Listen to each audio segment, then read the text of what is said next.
Hi guys, this is Pawan and I'm a registered nurse working in one of the hospitals in Sydney, and in this video I'm going to talk about how you can apply to study nursing in Australia.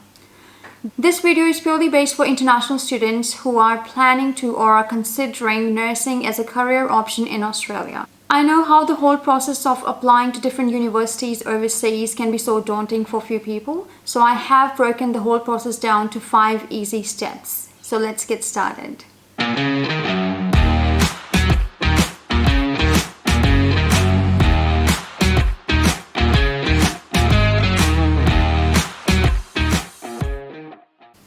Step 1. The first and the foremost step is that you should have completed your senior secondary education, so year 12, with at least 65 to 75% in most of the subjects. But it can vary from uni to uni, so you need to do your research there. You can start planning this while you are in the last year of your senior secondary education, which is year 12. So once you do finish, you know where you're going. In case you didn't plan this on time and you have already enrolled yourself in a bachelor degree, let's say, or you are at the end of your bachelor degree and you do want to study nursing in Australia, you can still do so. In that case, your nursing degree will only be for 2 years and not 3. Step 2. So step 2 would be to start planning your English exam. There's no way around it. You all have to do it. So the sooner you do it, the better. Now, the nursing criteria in regards to English test says that you need IELTS 7 each, which means you need 7 in speaking, listening, writing, and reading, all the components of the test, for you to be able to register it in Australia as a nurse. Now, there's 2 very important things that you need to remember in regards to these English tests. Firstly, yes, you do need 7 each to be able to register yourself as a nurse in Australia. That's true. However, you don't actually need 7 each to start your study as a nurse. Many universities across Australia let overseas students enroll themselves in the course of study without actually having 7 each, meaning you can have maybe 6.5 in one of the components of the test and you can still start your study without actually getting that perfect score of 7 each. So all you have to really do is do your research.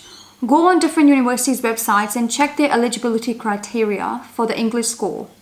See what a particular university needs you to have as an English score for you to be able to enroll as a student in that particular uni.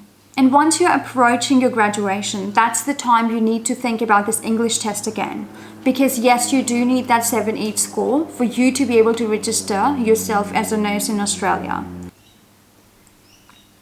Another really important thing that I do want to mention is that these English exams are only valid for 2 years. So even if you do end up getting that perfect score of 7 each at the beginning of your course of study, you will still have to do it again at the end because you need that for your registration as a nurse in Australia.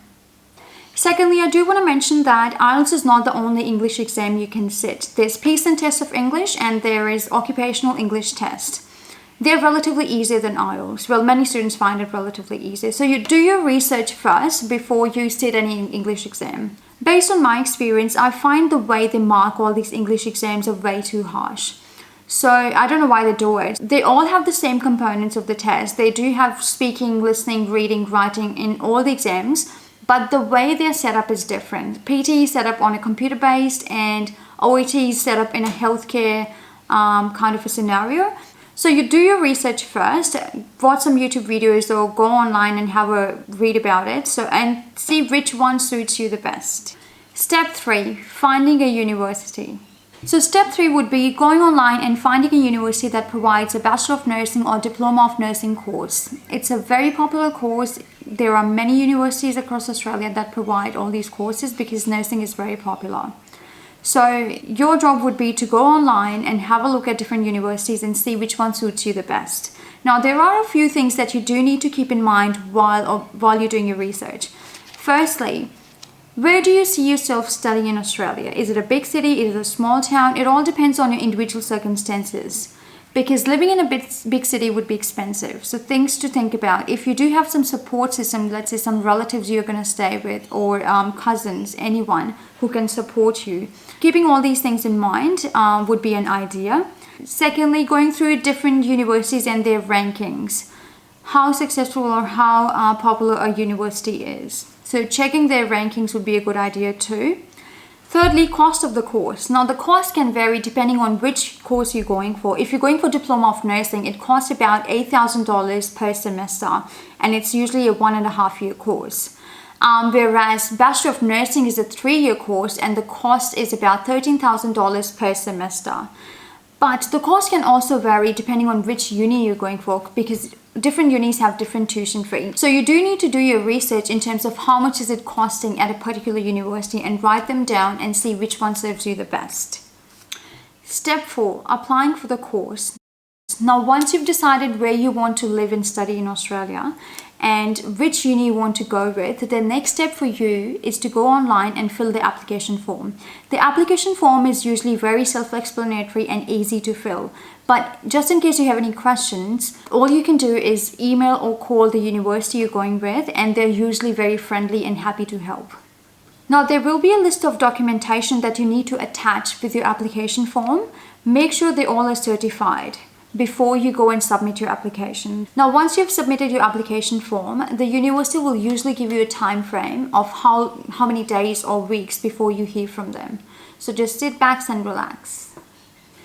Step 5, applying for the visa. Now, once you get that letter of offer from the particular university you applied for, the next step for you to do is to pay the fee for the first semester. And once you've cleared the fee, they will give you a document called confirmation of enrollment. And once you have that particular document, then you're good to go and apply for the visa. Now, applying for the visa these days, especially for Australia, they've made it really easy. It's all available online, very self-explanatory. All you need to do is create an IME account. And there will be a list of documents that you will need to attach with your application form for the visa. So go through the list carefully, especially with your financial documents, and make sure all those documents are certified. So guys, those were the 5 steps that I've broken the whole process into. I hope you found them easy enough to understand. But if you do have any questions or suggestions, please let me know in the comment box below. And if you did like this video, please give it a thumbs up, and I'll see you in the next video. Bye!